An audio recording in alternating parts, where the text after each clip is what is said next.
자, 오늘 제가 말씀드릴 주제는 분쟁을 방지하는 관계 매니지먼트라. 이 법적 분쟁이라고 하는 게 이 단계가 있습니다. 우선 첫 번째는 뭔가 서로 그 이해관계가 대립이 되면 내용 증명에 왔다 갔다 해요. 이때는 그래도 아직까지는 초기 단계입니다. 그러다가 그게 좀 해결이 안 되면 이제 가압류 가처분으로 넘어가고, 그래도 해결이 안 되면 이제 민사소송을 제기를 해요.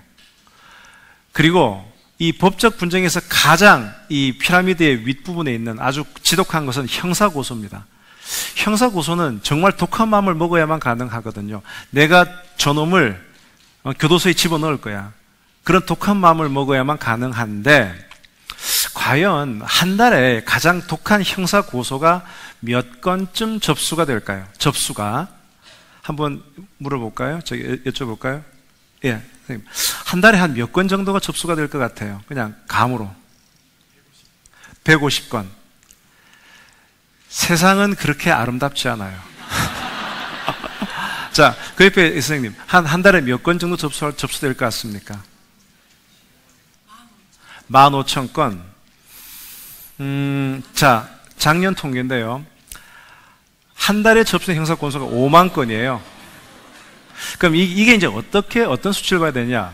5만 건이 접수가 된 거예요. 그러면 혹시나 여러분들 중에 누가 정말 미워서 내 돈 빌려갔는데 안 갚아서 형사 고소를 한다. 그거 쉽지 않거든요. 적어도 고소하려고 그러면 변호사 사무실에 가야 되고, 이 과정에서 많은 사람이 포기해요. 그래, 너 잘 먹고 잘 살아. 많이 포기해요. 아니야. 그 단계를 넘어서서 고소장을 씁니다. 돈을 주고. 그래서 그 고소장을 들고 그 경찰서 앞에 딱 가서 그 독수리 마크를 딱 보는 순간, 내가 이거를 또 접수를 하게 되면은 나도 힘들고, 잘 먹고 잘 살아. 그 포기하는 사람들 되게 많아요. 또 그 단계를 뛰어넘어서 접수를 하러 가는데, 요즘 경찰에서는 웬만하면 고소장 접수를 안 받아주려고 그래요. 선생님, 이거는 민사 문제니까 그냥 안 됩니다. 엄청나게 다 빠꾸를 시켜요. 그 모든 단계를 다 뛰어넘고 접수된 게 5만 건이에요. 그 말은 내가 죄를 고소해야지라고 부글부글 하는 사람은 저 숫자의 한 4배쯤은 된다는 얘기예요. 그러면 민사소송은 몇 건쯤 될까? 월 15만 건이에요. 생각보다 엄청 많죠. 저야 매일 법원이나 경찰, 검찰 다니니까 매일 저런 상황들을 보죠. 근데 중요한 거는 이 법적 분쟁은 모르던 사람끼리 싸움하는 경우는 별로 없습니다. 잘 알던 사람끼리 싸움해요. 그것도 보통 잘하는 게 아니고, 정말 이 일 같이 잘해보자고 계약서 쓰고, 특히 남자들은 서로 이렇게 술 러브샷하고, 야, 우리 정말 잘해보자! 이런 사람들이 나중에 죽이네 살리네 법적 분쟁으로 가거든요. 자, 인생 무상이라는 얘기 많이 들어보시죠. 우리가 보통 인생 무상은 예를 들어서 학교 때 선배가 갑자기 돌아가셨대. 그래서 영안실에 가가지고, 이 선배 이제 나이 아직 50도 안 됐는데 정말 인생 무상이야. 이렇게 많이 얘기를 하는데, 원래 인생 무상의 뜻은 끊임없이 변한다는 거예요. 그러니까 불교에서도 재행무상, 모든 것들이 다 변합니다. 그게 고통이라는 거거든요. 예를 들어서 나는 당신을 죽을 때까지 사랑할 거야. 우리 이 마음 절대 변치 말고 동업을 하세요. 그 마음이 그렇게 오래 갑니까? 안 그런 거예요. 끊임없이 이 마음은 변하거든요. 자, 그래서 이 관계가 좋았다가 나빠지고 결국은 서로 간의 분쟁까지 되는데, 이 관계의 위기를 과연 피하기 위해서는 어떤 우리가 마음을 가져야 될까? 전 2가지를 제시합니다. 첫 번째는 이해와 공감, 두 번째는 잘 이별하는 것. 이 2가지를 제가 좀 말씀을 드릴게요. 자, 이해와 공감, 역지사지. 우리 이 얘기 많이 쓰죠. 저 사람 입장이 내가 돼본다. 근데 그거 쉽지 않더라고요. 보니까 제 의뢰인들 중에도 와서 막 상대방을 욕하는 거예요. 저 나쁜 놈이 말이죠. 그럼 제가 얘기를 듣다가 오히려 저쪽이 좀 이해가 되는 거예요. 그래서 사장님, 그런데 말이죠, 저쪽 입장은 또 이런 게 아닐까요? 난 그건 몰라. 나는 모르고 그냥 저 놈은 나쁜 놈이야. 그러니까 정말 자기 중심적인 그런 사람들이 있어요. 혹시라도 여러분들이 누구랑 사업이나 같이 동업을 할 때 그런 자기 중심적인 사람이랑 하고 나면 큰일 나요. 제가 잘 쓰는 표현으로 이제 1인칭과 3인칭이라는 게 있는데, 그러니까 1인칭 사람이 되지 말고 3인칭 사람이 되어야 된다. 이런 예를 한번 들어볼게요. 우리 뭐 연예 프로 같은 거 보면 영화 촬영하는 장면 나오잖아요. 영화 촬영 현장이라고 봅시다. 저는 스타예요. 자, 스타인데 오늘 바빠요. 오늘 이게 빨리 촬영 끝내고 CF 하나 찍고 그 다음에 저녁에는 또 방송국을 가야 돼요. 근데 이 같이 연기하는 조연이 자꾸 이렇게 떨어서 NG를 내는 거예요. 짜증이 나는 거죠. 아니, 연기는 뭐 이따위래 지금. 주인공은 짜증이 나요. 이건 철저하게 주인공 1인칭의 입장이에요. 근데 감독은 어떨까요? 감독은 지금 일단 알아요. 아, 우리 스타가 지금 빨리 끝내고 지금 CF도 찍고 지금 바쁜 친구인데 저 조연, 저 친구가 확실히 스타랑 하니까 제가 좀 떨구나 지금. 내가 저 친구를 조금 이렇게 격려해야지. 좀 이렇게 마음을 안정시켜줘야지. 하필 날이 너무 더워요. 지금 대기하고 있는 스태프들이 너무 땀을 흘리고 있어요. 빨리 가서 저기 수건 좀 준비해야 되겠구나. 그리고 지금 영화가 빨리 안 된다고 지금 투자자가 열받아서 저기 서 있는 거예요. 투자자에게 내가 어떻게 설명을 해야 될까? 그러니까 감독은 전체적인 시각을 다 볼 수밖에 없는 거예요. 높이 올라가서. 그래서 저는 사람이 나이를 먹고 지위가 올라간다는 것은 이게 점점 이렇게 올라서서 1인칭에서 그치지 않고 3인칭의 시각으로 봐야만 되지 않는가? 그게 결국 이해와 공감인 거죠. 사과랑 자인의 차이를 좀 말씀을 드릴게요. 제가 의뢰인들한테 얘기하다가 이 경우에는 상대방에게 좀 사과를 하시는 게 좋겠습니다. 왜냐하면 우리가 잘한 게 별로 없어요. 그리고 상대방이 너무 감정적으로 격해 있으니까 그냥 사과하십시오. 그러면 당연히 의뢰인들은 그러죠. 아니, 내가 사과하면 내가 그냥 내 책임 다 인정하는 거지 않습니까? 근데 꼭 그렇지는 않아요. 사과는 이유야 어떻든 간에 내가 유감의 뜻을 표현하는 거고, 자의는 그래 내가 잘못했다는 거거든요. 적어도 사과를 해서 상대방의 마음을 좀 누그러뜨리면 그 사람이 나를 끝까지 망치려고 그렇게 독한 마음 먹지는 않더라고요. 제가 좋아하는 말이 이런 말이 있습니다. 당신이 누군가에게 사과를 한다는 것은 당신이 잘못했음을 의미하는 것이 아니라 상대방을 그만큼 존중하는 것이다. 제가 좋아하는 말이에요. 유연천리 내상회 무연되면 불상봉이라. 무슨 얘기냐 그러면 인연이 있으면 천리 밖에 있어도 만날 수 있지만 인연이 없으면 얼굴을 마주하고 있어도 만날 수 없다. 제가 잘 헤어지는 얘기를 드리는 거예요. 만남이 지속되다가 어느 순간 여러분 느낄 거예요. 이게 인연이 다 됐구나.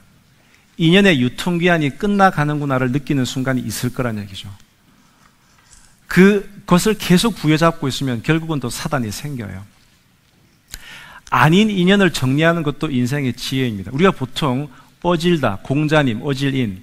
근데 공자님조차 모든 사람과 잘 지낼 수 없다고 했습니다. 공자님은 분별이라는 말을 쓰셨어요. 분별하라. 사람과의 관계도 나누고 구별해서 관계를 가질 수밖에 없다. 그런 차별적인 사랑을 인이라고 공자님은 그러셨습니다. 자, 제가 또 중요한 말씀을 드릴게요. 헤어지는데 이런 경우 아마 있을 겁니다. 정말 내가 누구한테 잘해줬어요. 잘해줬는데 막판에 조금 안 좋아서 안 좋게 헤어졌어요. 그랬더니 이 친구가 돌아다니면서 온통 저에 대한 뒷담화를 하는 거예요. 그럼 저는 억울하죠. 아니, 내가 그동안 지한테 잘해준 게 얼만데, 지한테 잘해준 게 얼만데 그거 섭섭하다고 이렇게 해?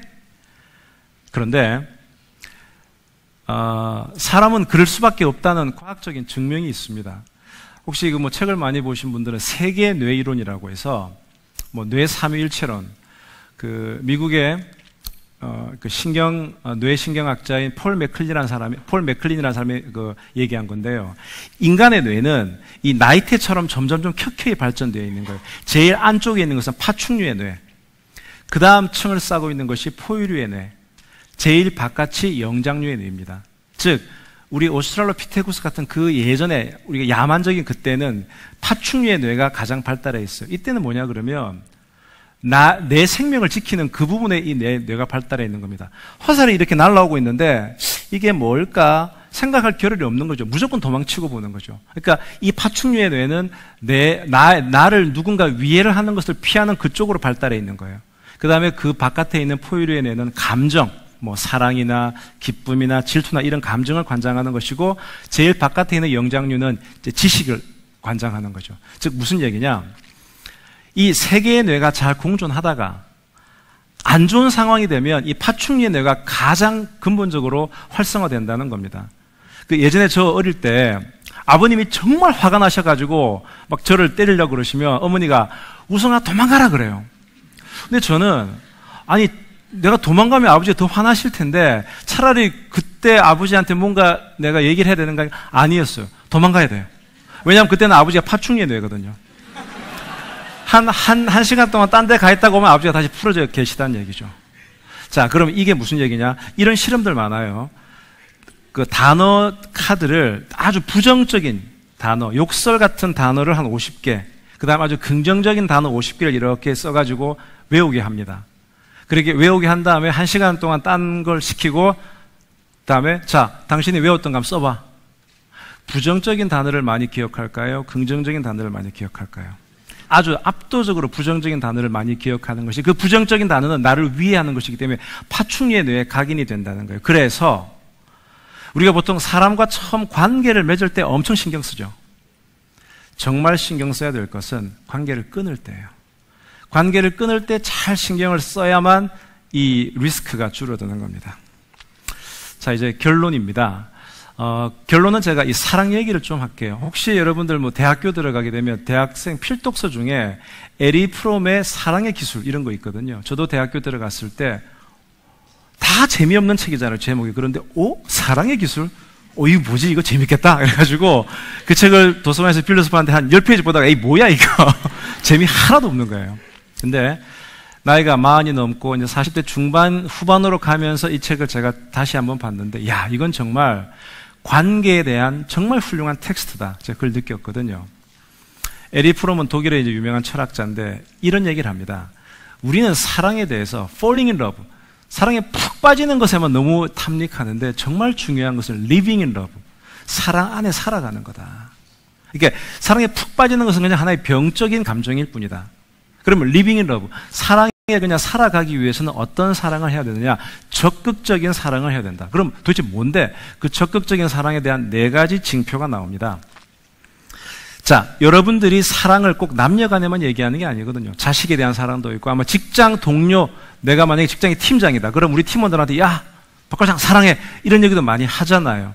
그 사랑이 에리 프롬이라는 사람이 말하는 진정한 사랑은 뭐냐? 첫 번째가 관심이에요. 케어. 얘가 지금 뭘 하고 싶어 하지? 얘 꿈은 뭘까? 얘가 뭘 힘들어할까? 일단 그 사람에 대한 케어, 관심을 보여줘야 돼요. 그 다음에 관심을 계속 갖다 보면 그 사람에 대한 지식, 날리지가 생겨요. 아, 얘가 이런 걸 좋아하는구나. 이런 걸 싫어하는구나. 이런 걸 하고 싶어 하는구나. 세 번째가 responsibility, 책임인데 원래 responsibility가 뭡니까? respond, 대응하는 능력이죠. 아, 얘가 이런 걸 좋아해? 이런 거를 관심 있어 해? 이런 걸 하고 싶어 해? 그것에 대해서 내가 해줄 수 있는 범위 내에서 대응을 해주는 겁니다. 이렇게. 그렇게 하면서 그 사람이 발전되어 가는 모습을 보고 respect, 그 사람을 존경하는 이 관계가 되어야만 이 사랑이야말로 적극적인 사랑이고 오래가는 사랑. 그래서 여러분들이 falling in love가 아니고 living in love를 할 수 있다는 거죠. 말씀드린 대로 정말 좋았던 관계, 정말 꿀 같은 관계가 서로를 정말 어떻게 하면 괴롭히고 정말 어떻게 하면 죽여버릴까? 이런 극단적인 걸로 비화될 수 있는 게 이 사람의 관계거든요. 화초도 매일같이 물을 주고 가꾸어야만 그 화초가 생명력을 유지하듯이 여러분 주위를 둘러싸고 있는 관계가 여러분에게 정말 꿀 같은 관계가 될지, 안 그러면 여러분을 정말 힘들게 만드는 그런 멍해가 될지, 그것은 바로 여러분들의 선택에 달려 있습니다. 이상 마치겠습니다.